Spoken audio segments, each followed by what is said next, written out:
Hello everyone. आज हम पढ़ेंगे महाजनपद पीरियड जो ल्यूसेंट जीके में दिया हुआ है 600 बीसी टू 325 बीसी। ये स्टार्टिंग में हमें इसमें 16 महाजनपदास और उनके कैपिटल के बारे में बताया गया है, इसे आप प्लीज़ देख लीजिएगा। नेक्स्ट अब हम आगे पॉइंट से स्टार्ट करते हैं।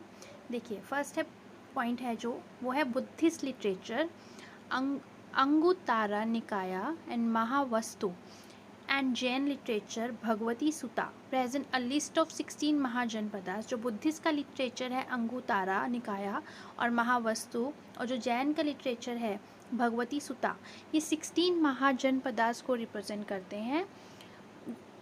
महाजनपदास को कहा जाता है ग्रेट स्टेट्स, जो with minor variation of names, और दोनों लिटरेचर्स के अंदर बहुत ही कम वेरिएशन है। There were two types of states, monarchical and non-monarchical, republican. Two types की स्टेट्स आती हैं, monarchical and non monarchical. Monarchical states हैं अंगा, मगधा, काशी, कोसाला, वत्स, चेदी, शुरसेना, मत्स्या, अवंती, गंधारा।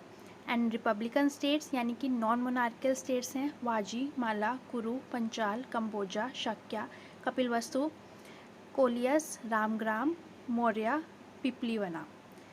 मोनार्कियल और नॉन मोनार्कियल आपको पता ही है। मोनार्कियल मतलब जिसमें राजा का रूल होता है, और नॉन मोनार्कियल जिसमें राजा का रूल नहीं होता है। इसमें हम आगे देखते हैं rise of Magadha. The political history of India from 6th century BC onwards is the history of struggle between 4 states, Magadha, Kosala, Vatsa and Avanti for supremacy. जो इंडिया की हिस्ट्री है 6th सेंचुरी BC की, वो हमें ये शो करती है कि 4 स्टेट्स के बीच में स्ट्रगल हुआ था। वो थी मगध, कोसाल, वत्स एंड अवंती सुप्रीमेसी के लिए। Ultimately the kingdom of Magadha emerge, और इस तरीके से मगधा का किंगडम निकल के आया to be the most powerful one and succeeded in founding an empire. Next, reason of Magadha success. अब आते हैं मगधा। हमने ये देख लिया कि मगधा राइज ऐसे हो गया फाइट्स के साथ, लेकिन उसकी सक्सेस का रीज़न क्या था? तो फर्स्ट पॉइंट है Magadha enjoyed advantageous geographical position in the age of iron. Magadha के पास जोग्राफिकल पोजीशंस जो मगधा के पास थी उसका उसे बहुत फ़ायदा हुआ, because the richest iron deposits were situated not far away from Rajgir. क्योंकि जो रिचेस्ट आयरन के डिपॉजिट्स थे वो हम इनको राजगीर से ज़्यादा दूर नहीं पड़ते थे। जो राजगीर थी वो अर्लीस्ट कैपिटल थी मगधा की, and could be use for making weapons.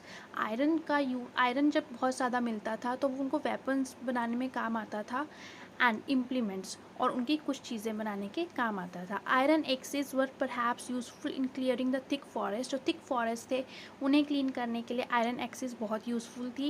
And iron tip ploughs shares ploughed the land better and help to increase grain production. जो प्लो करने के लिए ये टूल्स यूज़ करते थे, उसके आगे जो आयरन की टिप लगी होती थी उससे लैंड बहुत अच्छे से प्लो होती थी, और इससे उनकी ग्रेन प्रोडक्शन में बहुत हेल्प मिलती थी। सेकेंड पॉइंट, मगधा ले at the centre of middle Gangetic plain.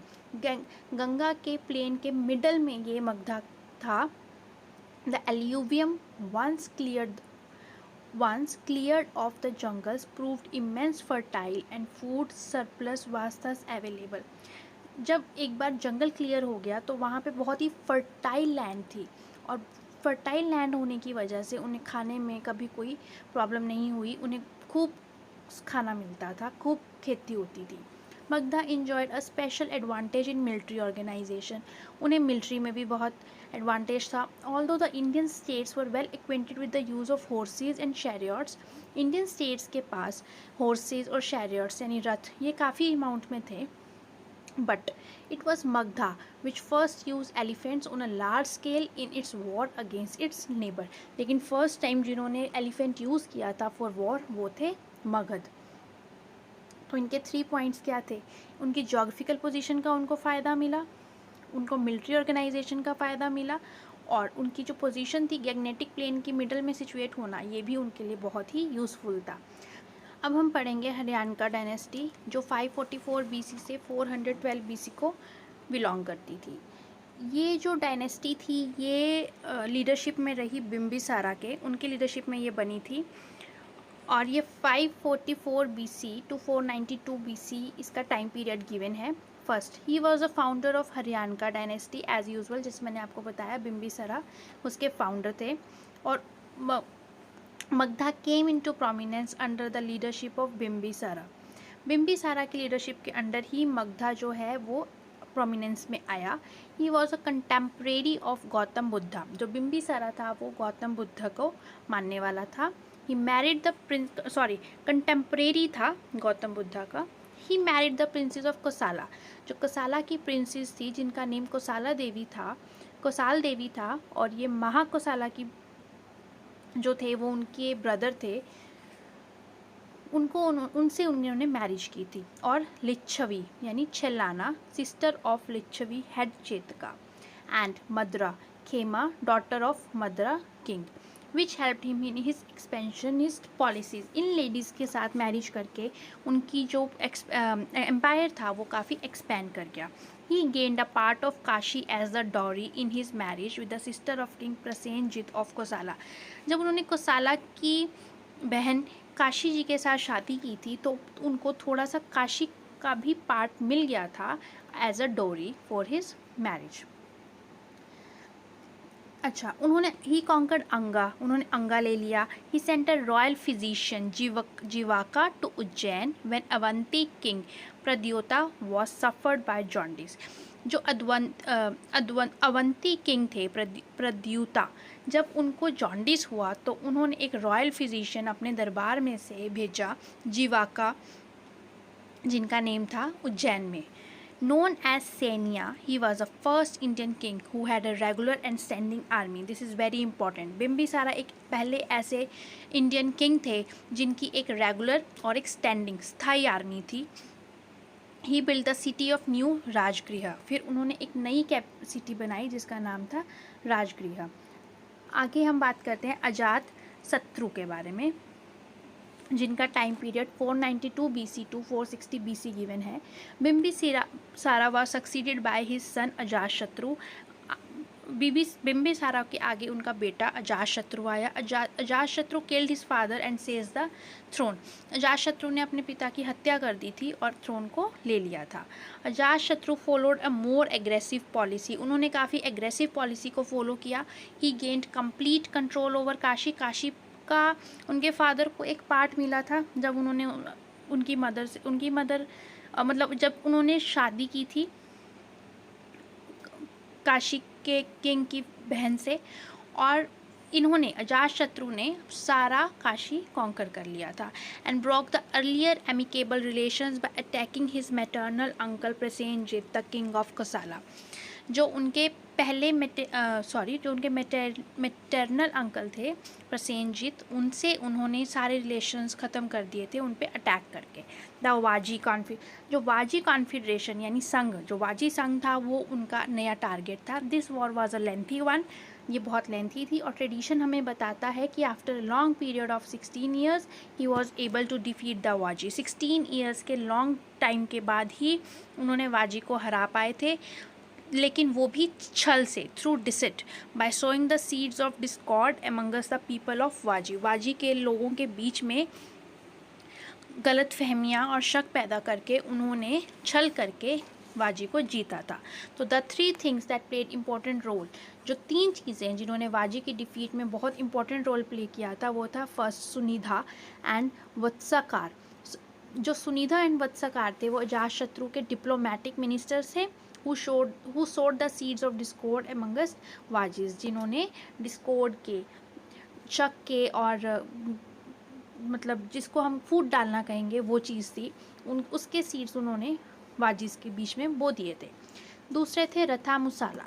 ये ऐसा, जैसे नाम ही बता रहा है, रथ मुसाल, ये एक ऐसी तरह का रथ था जिसके साथ एक मेस, जिसे गदा कहते हैं, वो अटैच थी, लगी हुई थी। थर्ड था महाशिला कंतका। वो एक ऐसा इंजन था जो बड़े बड़े स्टोन्स थ्रो करता था। इन 3 चीज़ों के बेस पे उन्होंने वाजी को जीत लिया था। इन दिस वे, इस तरीके से काशी एंड वैशाली थी वाजी की कैपिटल, ये मगधा में ऐड हो गए making it the most powerful territorial power in the Ganges valley, और ये सबसे ज़्यादा मोस्ट पावरफुल टेरिटरियल पावर की तरह से उभर के आया। ही build the fort of Rajgriha, उन्होंने राजगृहा का फोर्ट बनाया, and a watch fort jala durga at a village called Patali on the banks of Ganga नदी के किनारे पे एक विलेज जिसका नाम पताली था, वहाँ पे उन्होंने वाच फोर्ट बनाया। वाच फोर्ट मतलब एक ऐसा फोर्ट, एक बहुत स्ट्रॉन्ग किला होता है जहाँ सिर्फ सेनानी ही रहते हैं, सिर्फ एक देखने वाले, एक वहाँ से वो हर चीज़ पे ध्यान रखते हैं, इस तरीके का किला। अब बात करते हैं उदाइन की, जो 460 BC से 440 BC तक जिनका टाइम पीरियड गिवन है। अजात शत्रु के बाद जो आए थे वो उनके बेटे उदाइन थे। His reign is important because he laid the foundations of city of Pataliputra. इनका रेन इम्पॉर्टेंट है क्योंकि इन्होंने पाटलिपुत्र का फाउंडेशन लेड किया था at the confluence of Son and Ganges, दो नदियों के कॉन्फ्लुएंस के बीच में, and shifted the capital from Rajgriha to Pataliputra, और अपनी कैपिटल उन्होंने राजगृह से पाटलिपुत्र में शिफ्ट कर ली थी। Udayin was succeeded by Anuruddha, Munda and Naga Dasak respectively, who all were weak and parricides. Udayin के बाद आए अनुरुद्धा, मुंडा और नागा दशक, जो बहुत ही वीक थे और जिनके टाइम पे हम उनका एम्पायर बिल्कुल भी ग्रो नहीं किया। आगे आती है शिशुनागा डायनेस्टी, जिनका टाइम पीरियड है 412 BC टू 344 BC। नाग दशक जो थे वो अनवर्दी थे, रूल करने के लायक नहीं थे, इसलिए लोगों ने उन्हें डिस्गस्ट कर दिया था और उनकी जगह पे शिशुनाग को एज अ किंग, जो कि पिछले किंग के मिनिस्टर थे, उनको इलेक्ट कर लिया था। मोस्ट इम्पॉर्टेंट अचीवमेंट जो थी शिशुनागा की वो थी destruction of Pradyota dynasty of Avanti. Avanti की प्रद्योता डायनेस्टी को इन्होंने ख़त्म कर दिया था। This brought to an end the 100-year-old rivalry between them. इससे क्या हुआ था, एक 100 साल पुरानी दुश्मनी ख़त्म हो गई थी। तब से अवंती भी मगधा के बीच में आ गया था। Shishunaga was succeeded by Kalashoka, Kakavarna. Shishunaga के बाद कालाशोका आए। उनके रेन में क्या हुआ था, उन्होंने सेकंड बुद्धिस्ट काउंसिल की थी वैशाली में, उनके रेन में ये चीज़ इम्पॉर्टेंट हुई थी। अब आती है नंद डायनेस्टी, जो 344 BC से 323 BC को बिलोंग करती है। शिशुनागा डायनेस्टी के बाद आए थे महापद्मा, जिन्होंने एक नई लाइफ दे दी थी उनके किंगडम को। न्यू लाइन ऑफ किंग शुरू हो गई थी उनके आने से, जिनका नेम था Nandas. Mahapadma is known as Kshatrantaka, that is uprooter of all Kshatriyas, जिन्होंने सारे क्षत्रिया को हटा दिया था। उन्हें ये कहा उन्हें वो कहते थे महापद्मा को, महापद्मा को बोला जाता था सर्व क्षत्रांटक, यानी जिन्होंने सारे क्षत्रियाओं को हटा दिया हो। एंड उग्रसेना, उग्रसेना यानी ऑनर ऑफ ह्यूज आर्मी। अगर पाली टेक्स्ट के अकॉर्डिंग हम देखेंगे तो वो उन्हें कहा गया उग्रसेना, जिनके पास बहुत ज़्यादा आर्मी थी। Next point, the Purana calls Mahapadma Ekarat, that is sole monarch. जो पुराना थे उन्होंने महापद्मा को एकरथ कहा, यानी जो अकेले ही रूल करते थे। He seems to have overthrown all the dynasties which rule at the time of Shishunaga. जो शिशुनाग के टाइम पे जिन्होंने भी रूल किया, उन्होंने महापद्मानंद जो थे उन्होंने सबको ही हटा दिया था। He is often described as first empire builder of Indian history. उन्हें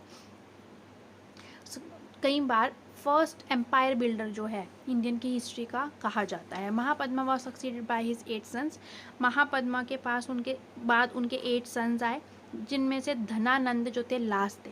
last king Dhanananda is possibly identical with Agrammes और जैंड्रेंस ऑफ ग्रीक टेक्स्ट। जो लास्ट किंग थे धनानंदा, वो उनको मतलब जो ग्रीक टेक्स्ट में जो सैंड्रेम्स लिखा हुआ था या एग्राम्स लिखा हुआ था, वो उनसे काफ़ी मिलते जुलते थे। It was during the rule of Dhanananda that invasion of Alexandra took place. ये धनानंद के टाइम पे ही जो अलेक्जेंड्रा का था इन्वेजन था वो हुआ था नॉर्थ वेस्ट इंडिया के अंदर 326 BC में। अकॉर्डिंग टू ग्रीक राइटर्स सर्टियस, धनानंदा जो थे उनके पास बहुत बड़ी आर्मी थी, जिसमें 20,000 कैवेलरी थी, 2 लाख इन्फेंट्री थी एंड 2000 शैरियोट्स थे और 3000 एलिफेंट्स थे. It was the might of the Dhanananda that terrorised Alexander and stopped his march to the Gangetic valley. ये कहा जाता है कि शायद ये उनकी इतनी बड़ी आर्मी से ही अलेक्जेंडर डर गया था और उसने गंगेटिक वैली की तरफ अपना मार्च को रोक दिया था. Nanda dynasty came to an end about 322 to 21 BC. वो इस टाइम पीरियड के बीच में ऑलमोस्ट एंड पे आ गया था and was supplanted by another dynasty known as Mauryas with Chandragupta Maurya as a founder. और उनके बाद जो डायनेस्टी आई वो थी चंद्रगुप्त मौर्य की डायनेस्टी, जिन्हें कहा जाता था मौर्याज. अब बात करते हैं फॉरेन इन्वेजन्स की. फॉरेन इन्वेजन्स में फर्स्ट पॉइंट है इरानियन और पर्शियन इन्वेजन यानी डारियस इन्वेजन. तो the Achaemenian rulers of Iran, जो पर्शिया के रूलर्स थे, who expanded their empire at the same time as Magadhan princes, took advantage of political disunity on the north west frontier of India.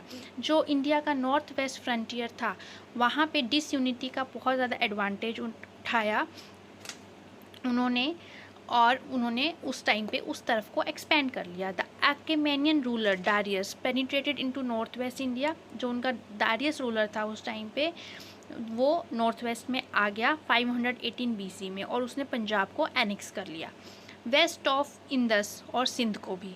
This area constituted the 20th province of Iran.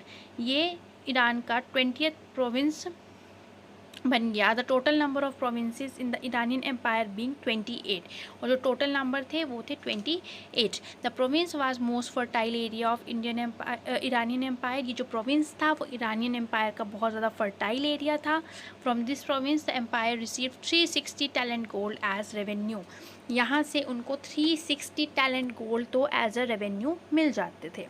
The Indo Iranian contact lasted for about 200 years. ये जो Indo Indians और Iranians का contact था ये 200 years तक रहा. अब देखिए इफ़ेक्ट ऑफ इरानियन इन्वेजन. ये जो इरानियन आए थे, इनका इन्वेजन हुआ था, इसका इफ़ेक्ट क्या हुआ. फर्स्ट, इससे क्या हुआ, इंडो इरानियन ट्रेड और कॉमर्स स्टार्ट हो गया. थ्रू द इरानियन के थ्रू ग्रीक्स को भी इंडिया की वेल्थ के बारे में पता लगा और जिससे अलेक्जेंडर अट्रैक्ट होके यहाँ पर इन्वेट करने आ गया. Iranian scribes brought into India a form of writing. जो इरानियन के स्क्राइब्स थे वो इंडिया में एक राइटिंग लेकर आए थे जिसको कहा जाता है खरोस्ती स्क्रिप्ट, जो कि राइट से लेफ्ट लिखी जाती है अरेबिक की तरह. Iranian influence on the Mauryan sculpture is clearly perceptible. जो ईरान का इन्फ्लुएंस था मौर्यन के स्कल्पचर पे वो दिखाई देता है, specially in bell shaped capital, specially उनकी बेल शेप्ड कैपिटल्स की फॉर्म में. इरानियन इन्फ्लुएंस में also be traced in the preamble of Ashoka's edicts as well as in certain words use in them. जो इरानियन का इन्फ्लुएंस है वो अशोका के प्रियम्बल्स में भी दिखता है, और साथ ही साथ कुछ जो वर्ड्स उनमें यूज़ किए गए हैं उसमें भी दिखता है. नेक्स्ट है मैकेडोनियन इन्वेजन यानी Alexander's invasion 326 BC. In the 4th century BC Greeks and Iranian fought for the supremacy of the world. 4th century BC के अंदर जो ग्रीक्स थे और इरानियन थे वो वर्ल्ड में सुप्रीमेसी के लिए लड़ाई उन्होंने की. Under the leadership of Alexander of Macedonia Greek finally destroyed the Iranian empire. Alexander की लीडरशिप के अंडर जो ग्रीक्स थे उन्होंने इरानियन एम्पायर को फाइनली डिफीट कर दिया. Alexander succeeded his father Philip to the throne of Macedonia. He was then only 20 years of age. Alexander जो थे वो अपने फादर फिलिप्स के बाद आए थे मैकेडोनिया के थ्रोन पे और उन्होंने उस टाइम पे वो सिर्फ 20 years के ही थे. From his very childhood he used to dream of world conquest. He quickly conquered many areas. वो एक सपना लेकर ही आए थे बचपन से कि उन्हें वर्ल्ड कॉन्क्वेस्ट करना है और उन्होंने बहुत जल्दी बहुत सारे एरियाज़ को कॉन्कर कर दिया जी. As a preliminary step to conquer India Kabul valley and hilly area of north west frontier were conquered. एक स्टार्टिंग स्टेप जो था इंडिया को कॉन्कर करने का वो था उनका काबुल वैली को और नॉर्थ वेस्ट फ्रंटियर के हिली एरियाज़ को कॉन्कर करना, जो उन्होंने कर लिया था. And he reached Ohind near Attock in 326 BC.